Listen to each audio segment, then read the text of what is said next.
Everything about bike design is to make us more comfortable and more confident. And there have been few obsessions in mountain biking with such enduring reach as the idea of tuning the relationship between sprung and unsprung mass. It's a concept you might have heard about from reviewers, seen at World Cups as racers bolt weights onto their down tubes, or experienced for yourself, should you have hopped on an e-bike and thought, my word, that tracks very well. When considering premium suspension, you're probably thinking about high-speed circuitry, volume adjustment, and low-friction surfaces, maybe even eye-catching lowers. But what if we told you that there's something very large at play that's a bit less glamorous? Simply weight, and how you can forget the lowers entirely.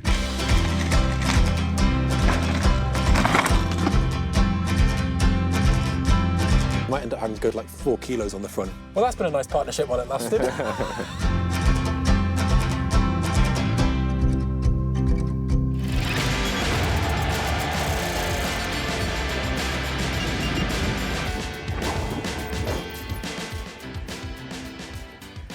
In an industry where everybody and their dog has a new super concept for frame suspension, or the perfect integration of how a gearbox or battery is housed, it makes sense that the rear of the bike has been the focus, as they try and work out the perfect ratio of junk to trunk. But Fox has wandered their eyes up just a little higher. They've gone back to basics, focusing on what takes the impacts first, the fork. We need suspension to separate this direct relationship between axle and chassis. When you hit a bump, what's to stop it just making the whole bike lift up? How do we have suspension that feels supported, yet is happy to go into its stroke? The rider plays a huge part in this, of course, applying their weight between their hands and their feet, and using timing to weight and unweight the bike to generate grip. But a key part of this is all about the relationship between the sprung and the unsprung mass.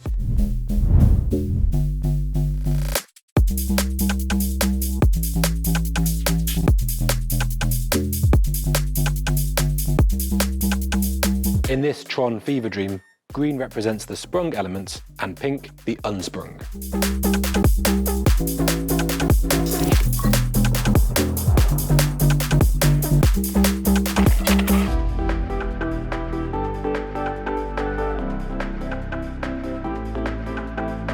E-bikes track well because although the unsprung mass, the wheels, the swing arm, the rear mech and the cassette stay largely unchanged, the weight of the sprung components goes up, meaning e-bikes thumb the scales on the ratio between the weight of the sprung chassis compared to the unsprung components. But why does this help? Let's go back to that head tube. Head tube height is a very easy way to visualize chassis stability. Now, if I moved this fork up, but there's nothing to counteract that force on the other end, well, wait a minute. Remy! What? What? Remy! Jesus Christ, I've got a very important job for you. What do you need? Hold that end. If there is a counteracting force, then suddenly the fork goes into its stroke. Is that it? Yeah. Furthermore, the lighter the unsprung mass, in this case the lower, the faster it accelerates in response to the same impact force. That means the higher the ratio between the sprung and the unsprung mass, the more responsive the suspension can be, improving small bump compliance and sensitivity. Of course, real-world performance depends on so many other things, damping, stiction, tyre compliance. But all things equal, this mass relationship is a key driver of how well a fork tracks terrain. So after making this, the 38, a fork that's been on the front of countless Enduro World Cup bikes, is nearly ubiquitous as an original equipment spec and ridden by everyone from the casual to the ultra-competitive, why on earth would Fox not just tweak the recipe, but turn everything upside down? This is the Fox Podium.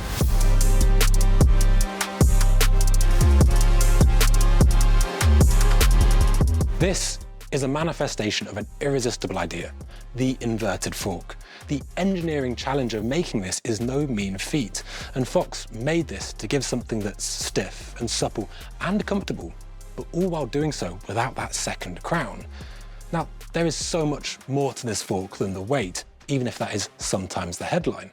But what we want to know is what's more important, the overall system weight or having a fork with all these benefits whilst putting its weight in the right place. Because the inverted fork not only adds weight to the sprung element, but crucially reduces the weight of the unsprung, meaning that they can work towards that nearly perfect golden ratio of the two. We have a partnership with Fox, so we're not here to review it. But what we did notice cropping up in the impressions of the fork was its weight. So it got us thinking. The 38 is 280 grams lighter than the Podium. What happens when we take this staple of enduro mountain biking, loved by racers and enthusiasts alike, and simply put that 280 grams on the chassis? Can we get the performance of the Podium for just the cost of a few lumps of lead?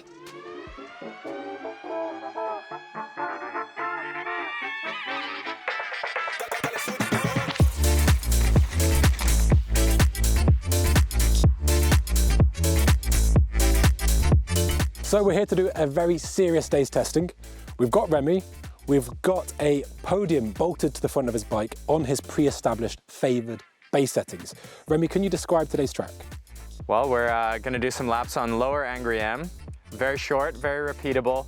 Lots of laps for me down this trail, but I'm coming in with an open mind. And this has a special place for Remy and I because it's the first ever place that we argued over suspension settings. So a bit of a throwback.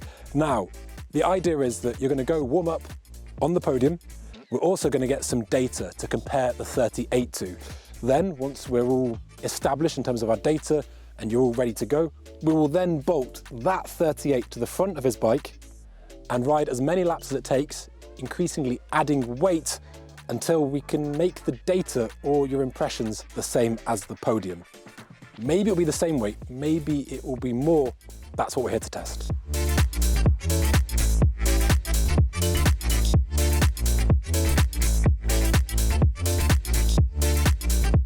After several laps of Remy getting some baseline data and impressions on the Podium, it was time to switch to the 38.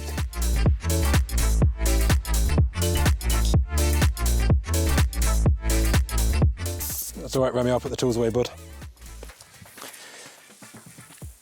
So Remy's setting off on a stock 38 with no weight added to get a sort of base impression, I suppose. Now today, we're going to be mainly focusing on Remy's impressions as he rides, because ultimately that is the thing that is most important, how you feel as a rider. But we've also got some data to see if we can parse out any of the nuances. But if you come closer, I'll talk you through some of the things we're looking for. So this is Remy's last run on the Podium, and we can see all sorts of things about distribution and axle speed there. But one of the main things we're going to be going off today, just because we're getting so much data for a nice simple comparison, are these average and max speeds. So we can see that's Remy's average sag, his dynamic sag. That's his max, so that large event. And through here we can see the average compression speed as well as the max compression speed. So your average, I mean, if Remy rode that trail, he would think that there are probably like 5 or 6 big impacts. But actually, as you can see, in terms of the counter, they're over 250. So the average speed is largely about your small bump compliance, which is mainly derived via air spring sensitivity as well as low speed compression.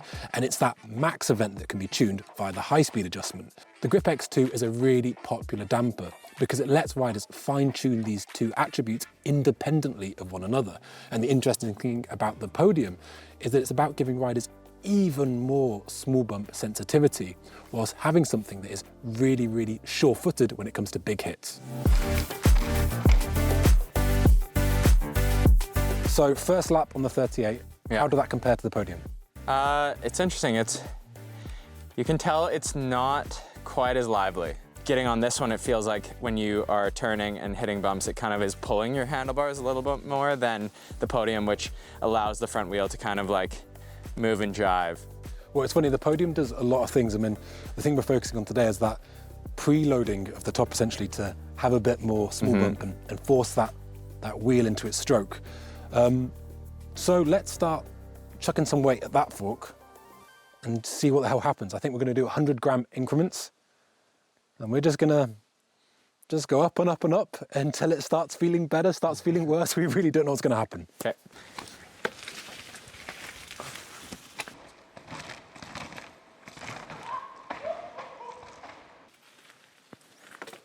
It's super interesting. So not having added weight, just looking at the data of your last run, there are so many things about it that are the same, like, big impacts, etc. from that damper, but the podium has a lot better small bump, and you can see it in the data. Interesting. And so I'm interested to see if we can get the same small bump sensitivity out of that fork by not touching damper settings. I wonder how heavy we're going to have to go, because we might end up having to go to like 4 kilos on the front. Do you know what I mean? But what if we did? How interesting would that be? How was that? Either it was imperceivable or the fork felt slightly more dead feeling.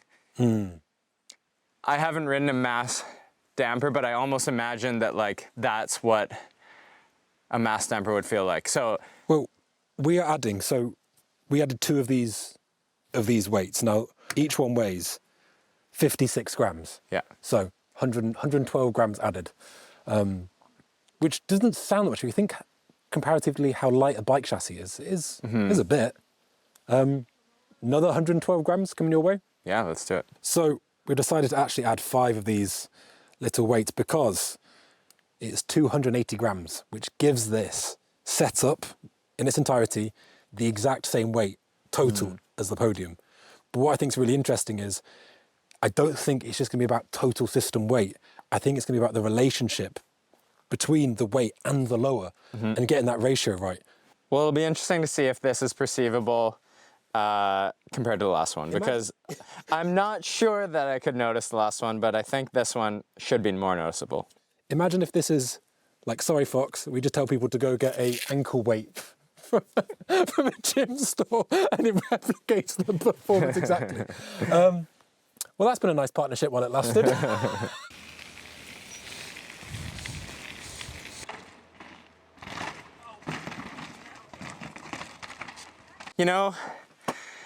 There is something to it, I think. I can't quite put my finger on it yet, but there's something to it. It did feel like it had a little bit more of a planted feeling than the previous laps. Now, I'm wondering, I know that Fox didn't just slap in the exact same damper between the 38 and the podium. They made some changes.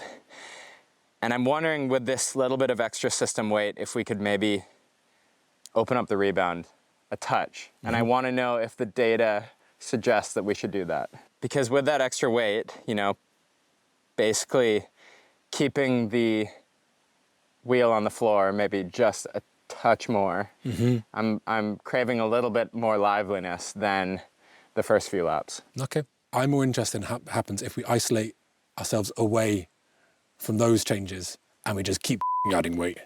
What do you think? I like it. What is interesting though is if our little hypothesis is going to be proven out, it is trending in the right direction. This is where my mind's going with it, is adding the weight allows you to potentially run a livelier, more reactive setting without making the bike feel too lively and reactive. So, and that could be a good thing, because there's a certain point where, you want your bike to react to the terrain. You want the rebound to get back onto the floor as quickly as possible, but there's a point where it's too crazy feeling. So if you can make that craziness in the wheel without feeling it in your body, that's a good thing. That's a good thing. Okay, that one actually felt pretty cool. Pretty cool? Yeah. On that run, it started to feel like the wheel was doing the work and my bars were starting not to move. Like the action was happening where it should be. That's what I've always said about the podium, is that you feel less in your hands. The feedback from the ground into your wheel is translated less into your hands, basically. And that's kind of the feeling that I felt there, in a way. And that's what, World Cup racers are going for when they add weight to their bike. Or a mass damper. A mass damper.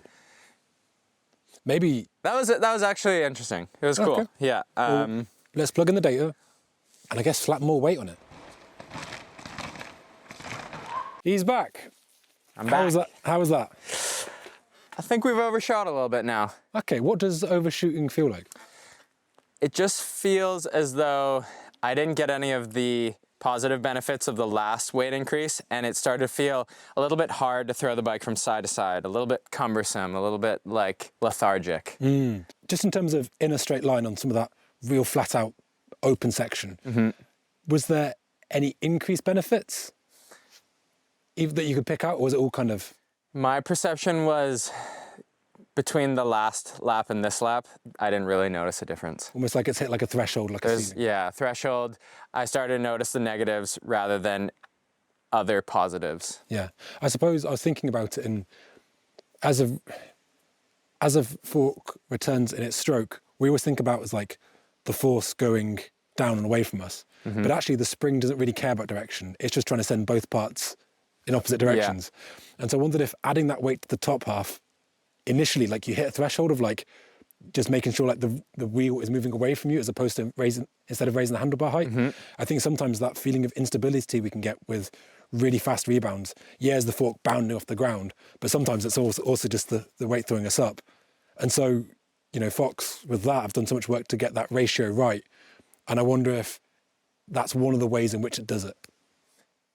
Potentially, yeah. Yeah, I think that this test has kind of shown that in a way.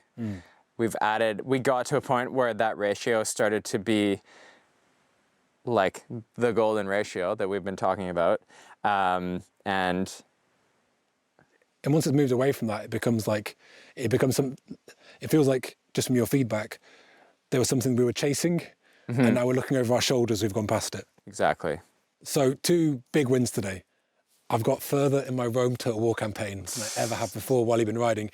And secondly, it feels like the data is kind of lining up with what you're saying. Now, I've got a Pilates class, so I'm going to be needing those. There you go. Well, thank you. Well, I think we should get back to the studio and you can show me your beautiful, beautiful data. So we're about to have a very, very dry technical discussion. Hopefully we have enough goodwill in the bank with our viewers. Hold with us. So, big day riding. Big day. What were some of your key takeaways? The key takeaways for me were adding weight did make a difference. I was actually surprised by that because I really didn't think I would be able to notice. As we started adding weight to the 38, it did give some of the feelings of calmness that I get from the podium, but there was a limit. And when we started adding too much weight, it made the bike lethargic and hard to throw from side to side. So it helped, but it's not a blanket solution. And it's also interesting because the weight that you felt made the most difference is actually a higher system weight than the podium, which is criticized for being a heavy fork. Exactly. So it kind of puts into context how many sort of engineering decisions they made in the podium, and that weight wasn't spent, you know, casually. They did it for about the ratio between sprung and unsprung.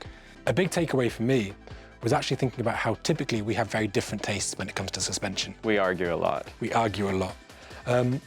But putting the data on the podium to establish a benchmark, it occurred to me looking at the data is that we prefer a lot of the same axle speeds in terms of the small bump compliance.